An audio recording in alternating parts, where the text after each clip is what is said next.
다 같이 사도신경을 고백하심으로 새벽 예배를 하나님께 드리겠습니다. 나는 전능하신 아버지 하나님 천지의 창조주를 믿습니다. 나는 그의 유일하신 아들 우리 주 예수 그리스도를 믿습니다. 그는 성령으로 잉태되어 동정녀 마리에게서 나시고 본디오 빌라도에게 고난을 받아 십자가에 못 박혀 죽으시고 장사된 지 사흘 만에 죽은 자 가운데서 다시 살아나셨으며 하늘에 오르시어 전능하신 아버지 하나님 우편에 앉아 계시다가 거기로부터 살아있는 자와 죽은 자를 심판하러 오십니다. 나는 성령을 믿으며 거룩한 공교회와 성도의 교제와 죄를 용서받는 것과 몸의 부활과 영생을 믿습니다. 아멘. 찬송가 314장 함께 찬송 부릅니다. 내 구주 예수를 더욱 사랑 엎드려 비는 말 들으소서. 내 진정 소원이 내 구주 예수를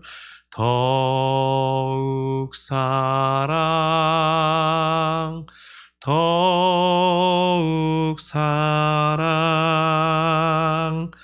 이전엔 세상 나 기뻤어도 지금 내 기쁨은 오직 예수. 다만 내 비는 말 내 구주 예수를 더욱 사랑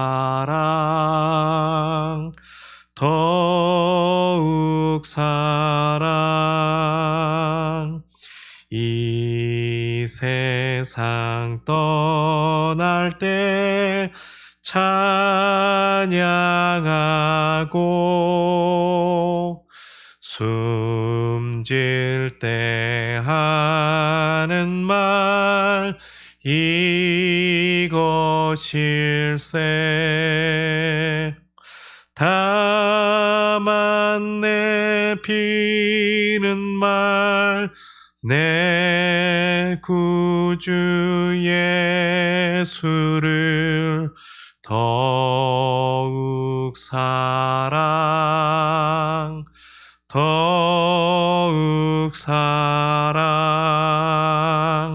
아멘.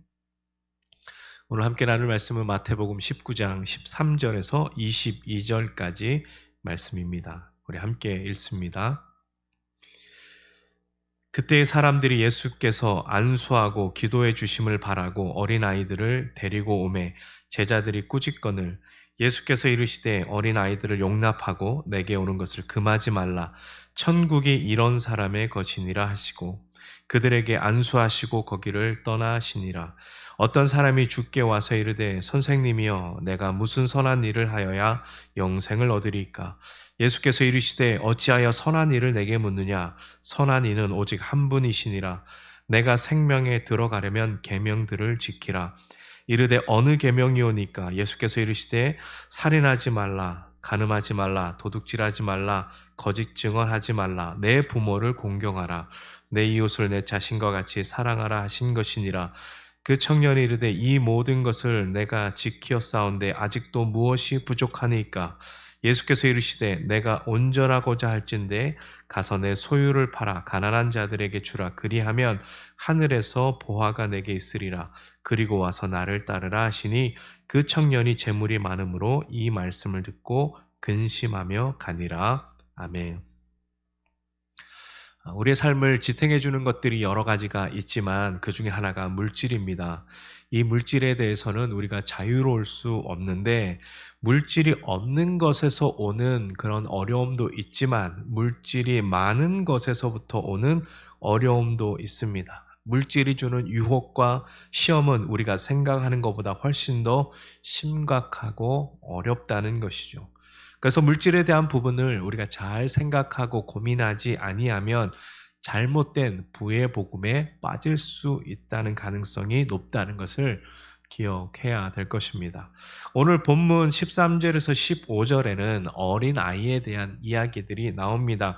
이 이야기는 저희가 지난주에 묵상했던 마태복음 18장 1절에서 9절의 본문을 이야기한 것인데 거기에 대해서 또다시 어린아이에 대한 이야기가 나옵니다. 13절에서는 예수님께서 어린아이들을 안수하시는 것을 보고 제자들이 꾸짖었다라고 말하는데 이미 예수님께서 한 번 언급하신 말씀인데도 또다시 어린아이가 나오는 모습들을 보고 그들이 나오는 것에 대한 꾸짖음을 제자들이 하고 있다는 것이죠. 이것은 어린아이들에 대한 이야기뿐만 아니라 예수님이 가르쳐 주신 가르침이 있음에도 불구하고 여전히 그것들에 대해서 동의하지 못하는, 어쩌면 지적인 동의보다는 그들의 습관 안에 내재되어 있는 그런 시스템이 발동되는 것이라고 볼 수 있습니다. 이미 형성되고 또 굳어진 사고방식을 바꾸는 것은 굉장히 쉽지 않습니다. 얼마나 힘든 것인가 그것을 단편적으로 보여주는 것이죠.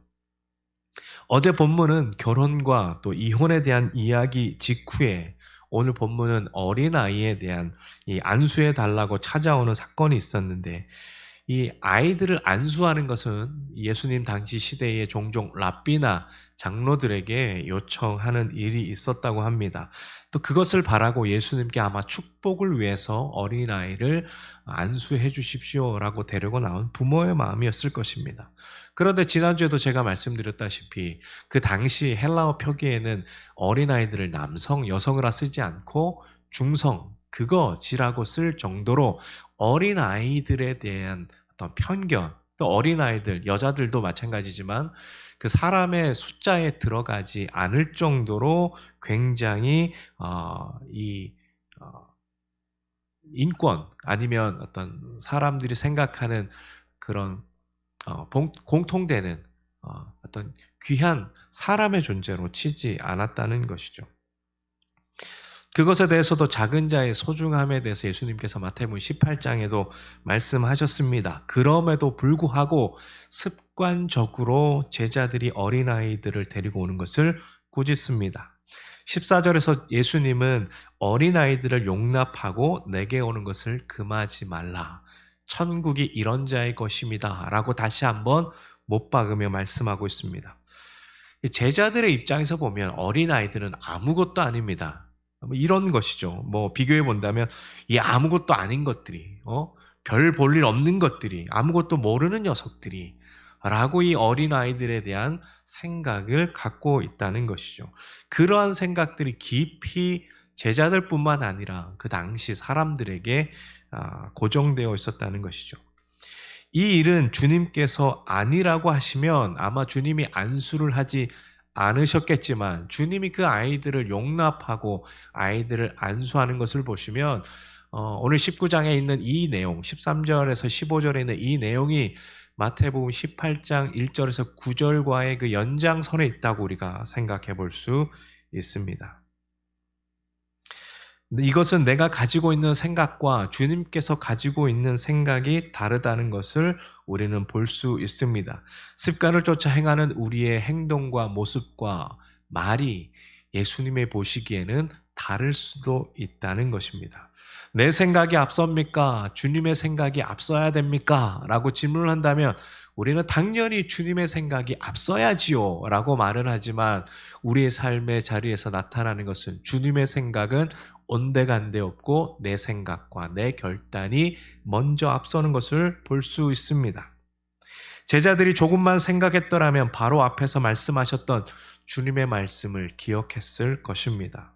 제자들이 쉽게 잊어버리는 것을 보면서 나도 주님의 생각을 잊어버리고 나의 생각을 관철하고자 하는 행동들과 그런 말들을 없었는지 돌아볼 수 있기를 바랍니다. 계속해서 16절에서 22절 말씀을 보면 부자 청년에 대한 이야기가 나옵니다. 16절에 보면 어떤 한 사람이 나오는데 그 사람이 예수님 앞에 나온 이유는 이것입니다. 선한 일을 무슨 선한 일, 어떤 선한 일을 해야 내가 영생을 얻을 수 있겠습니까? 라는 질문을 갖고 나옵니다. 영생을 얻기 위해서 착한 일을 하면 될 것이라고 생각했습니다. 그리고 나름대로 선한 일을 했는데 도저히 영생에 대한 확신이 없었기 때문에 아마 그것에 대한 궁금증을 가지고 주님께 나온 것은 아닐까 생각을 해봅니다. 그런데 17절에서 주님은 어찌하여 선한 일을 내게 묻느냐라고 말씀하십니다. 이것은 주님께서 말씀하시고 생각하시는 선의 기준과 이 질문을 한 부자 청년이 생각하는 선의 기준이 다르다는 것을 알려주시기 위한 말씀입니다. 이 부자 청년이 말하고 있는 선은 말 그대로 선한 일, 좋은 일, 착한 일, 내가 봐도 저 사람이 봐도 누가 봐도 그것은 정말 잘한 일이야 라는 선한 일을 이야기하는 것입니다. 그러나 주님께서 말씀하시는 선한 일은 무엇입니까? 바로 하나님의 뜻에 부합되는 일을 말하는 것입니다. 그러니까 이 부자 청년이 생각하는 선한 일과 예수님이 생각하는 선한 일은 차이가 날 수밖에 없는 것이죠. 영생에 들어가기 위해서는 계명을 지키라고 말씀하십니다. 여기서 왜 예수님은 영생을 얻기 위해서 계명을 이야기하셨을까? 이 사람은 선한 일을 하다가 어쩌면 실족해서 온 것일지도 모릅니다. 아무리 선한 일을 해도 도저히 이 영생에 대한, 구원에 대한 확신을 느끼지 못했는 것 같습니다. 선한 일을 많이 했는데도 영생에 대한 확신이 없으니 도대체 선한 일이 무엇인데 이렇게 선한 일을 해도 죄송합니다. 영생에 대한, 구원에 대한 확신이 나는 들지 못할까라고 생각했을 것이에요. 그래서 17절에서는 계명을 지키라고 주님 말씀하시고 18절, 19절에서는 그가 지켜야 될 계명들에 대해서 말씀하고 있습니다. 그런데 이 부자 청년은 그러한 계명은 내가 이미 다 지켰다고 말합니다. 근데 여기서 놓치는 것은 무엇이냐면 주님이 말씀하시는 것은 이 계명에 대한 외형적인 것이 아니라 내용적인 것을 지키라고 말씀하시는 것이죠. 이 사람은 처음부터 초점을 잘못 맞췄기 때문에 예수님의 말씀을 제대로 이해하지 못하고 있는 것 같습니다. 가장 힘든 사람이 이런 사람입니다. 그거 다 해왔습니다. 다 알아요. 제가 지금 그거 할 나이입니까? 제가 그거 할 짬밥입니까? 라고 말씀하시는 분들이 왕왕 있습니다. 이 말 이면에는 나는 그거 배우려는 마음이 없습니다. 라는 것이죠. 다 해봤기 때문이죠. 그러나 예수님을 닮아가는 삶의 자세는 매일 낮아지고 겸손해지는 모습을 훈련해야 되는 것입니다. 이 세상에서 작은 자가 천국에서는 큰 자라고 주님 말씀하지 않으셨습니까? 이 땅의 영광을 다 누리면 하나님 나라에서는 상급이 없습니다. 직분이 계급을 말하는 것은 아니죠. 직분은 섬김입니다. 그렇기 때문에 직분을 맡은 우리는 더 겸손하고 낮아지고 사라지는 모습을 우리는 보여야 되는 것이죠. 예전에 교회들을 섬기다 보면 이런 분들이 계셨습니다. 직분을 받기 전에는 굉장히 겸손한데 직분을 받고 나서도 굉장히 겸손한데 이제 직분을 받은 시간들이 점점점 지나고 나면 그분들의 소리가 높아지는 소리들이 있었습니다.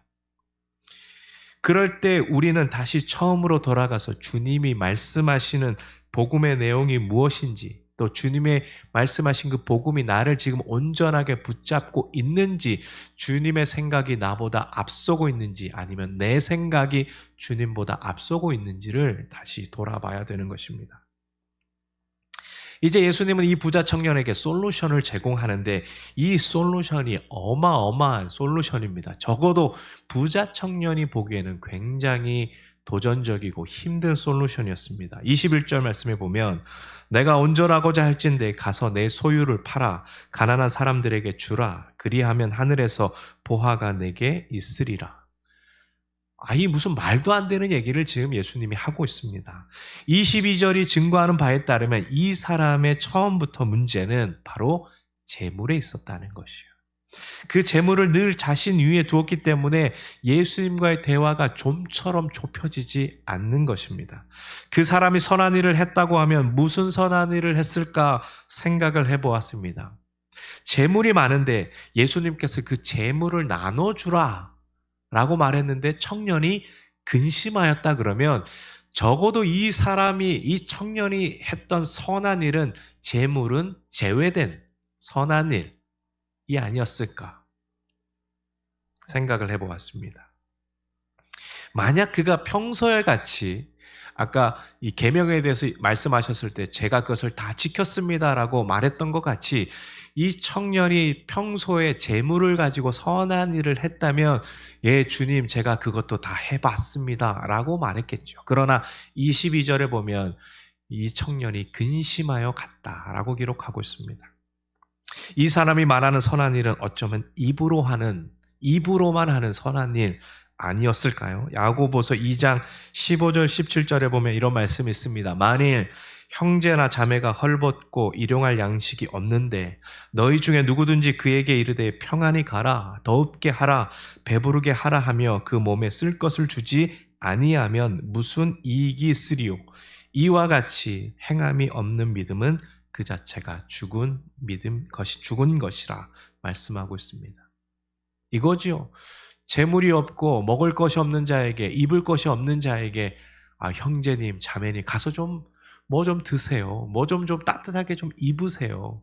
말로만 하는 경건이라는 거죠. 말로만 하는 선한 일이라는 것입니다. 이 사람의 믿음은 어쩌면 야고보서 2장 15절과 17절에서 나오는 이런 죽은 믿음을 가진 것은 아니었는가. 내가 가진 것을 나눈다는 것은 여러분 굉장히 쉽지 않습니다. 많이 가졌기 때문에 많이 나눌 수 있다고 생각하지만 물질을 나누고 시간을 나누고 나의 노동력을 누군가를 위해서 헌신하고 섬긴다는 것은 정말 쉽지 않습니다. 그것은 정말 귀한 일입니다. 그렇게 나눌 수 있는 분들이라면 최소한 그분들이 물질에 구애받지 않고 물질이 많고 적음에 상관없이 그것에 대해서 붙잡혀 있지 않다는 증거입니다. 물질이 이 사람을 붙잡고 있는 것을 보시고 주님은 그가 가장 사랑하고 아끼는 것을 통해서 사람들을 섬길 때에 하나님의 선한 일이라는 것을 알려줍니다. 그러나 이 청년은 끝까지 결단하지 못합니다. 그는 근심하며 갔다라고 말하는 것을 보면 예수님에 대한 신뢰도 없었고 어쩌면 영생에 대한 갈급함도 그렇게 크지 않았던 것 같습니다. 어쩌면 율법의 외형적인 모습을 드러내면서 칭찬받고 싶었는지도 모릅니다. 이러한 계명, 장로들의 유전을 지켰고 그로 인해서 영생의 문제 때문에 아마 이러한 계명들을 지키려고 했던 것은 아닐까 생각을 해봅니다. 그래서 그는 선한 일을 했다고는 하지만 재물에 자신의 마음이 점령당한 채 그 상황으로 그냥 영생을 갈구하고 있는 것입니다. 영생을 구하고 있지만 내 재물을 포기하는 것만큼 영생의 필요에 대해서는 오히려 생각하고 있지 않았습니다. 이것이 이 사람의 문제인 것이죠. 우리가 믿음을 얻고 구원을 얻기 위해서는 지불해야 될 대가들이 있습니다. 생명이 가장 귀한 것이라면 그만큼 고가의 희생이 요구되는 것입니다. 그래서 예수님은 자기를 부인하고 자기 십자가를 지라고 우리에게 요청하고 있습니다. 말씀을 정리합니다. 우리 마음의 중심에 있는 것이 무엇인지 우리는 되돌아봐야겠습니다. 행여나 그것이 하나님께 나아가는 길을 방해하고 있다면 무엇이 더 중요한지 선택할 수 있어야 됩니다. 여러분, 물질은 이 땅에서 정말 살아가는 데 있어서 필요한 것이죠. 그러나 시간이 지나면 그것은 남지 않고 내 손에 있는 모래와 같이 빠져나갈 때가 있다는 것입니다. 영원하지 않다는 것이죠. 그러나 하나님의 나라는 구하고 갈급해야 하는 자에게 더 크고 놀라운 것으로 이 땅을 살아가는 우리에게 다가온다는 것입니다. 여러분, 작은 것을 더 큰 것을 위해서 사용하고 더 놀라운 것을 붙잡고 또 그것을 따라갈 수 있는 그런 결단이 우리 안에 있기를 간절히 소망합니다. 하나님의 나라는 겸손한 것이죠. 하나님의 나라는 어린아이 같은 자가 취하는 것입니다. 하나님의 나라는 자기가 가진 것보다 하나님의 나라를 더 소중하게 여기는 자들이 얻게 되는 나라입니다. 사랑하는 성도 여러분, 오늘 우리에게 주어진 이 하루 우리에게 주어진 어쩌면 이 귀한 시간들 속에서 하나님의 나라를 위해서 우리가 투자하고 또 먼저 드릴 수 있는 그런 은혜가 우리 모든 성도님 가운데 있기를 간절히 소망합니다. 함께 기도하겠습니다. 하나님 아버지 감사합니다. 때로는 우리가 가진 것과 또 없는 것과 그것과 상관없이 우리의 믿음이 오직 하나님을 향할 수 있는 온전한 믿음을 가진 자들이 되게 하여 주옵소서. 혹 우리에게 귀한 것을 많이 주셨다면 그것이 나에게만 종속되어 있는 것이 아니라 그것을 흘려보내고 나누고 그래서 주변들을 풍성하게 할 수 있는 그 물질의 나눔의 축복 또한 우리 안에 허락하여 주셔서 많은 이들이 함께 복을 누리고 함께 하나님 나라를 일궈나갈 수 있는 저희가 되게 하여 주옵소서. 뿐만 아니라 우리가 더욱더 어린아이같이 겸손한 마음을 가져서 하나님 나라를 구하고 또 우리가 보이지 않는 곳에 섬김을 통해서 하나님의 뜻을 이뤄내는 우리 귀한 성도들이 될 수 있도록 인도하여 주옵소서. 감사하며 예수님의 이름으로 기도합니다. 아멘. 오늘 우리 기도의 제목들을 가지고 하나님 앞에 기도하며 나가시겠습니다. 기도하겠습니다.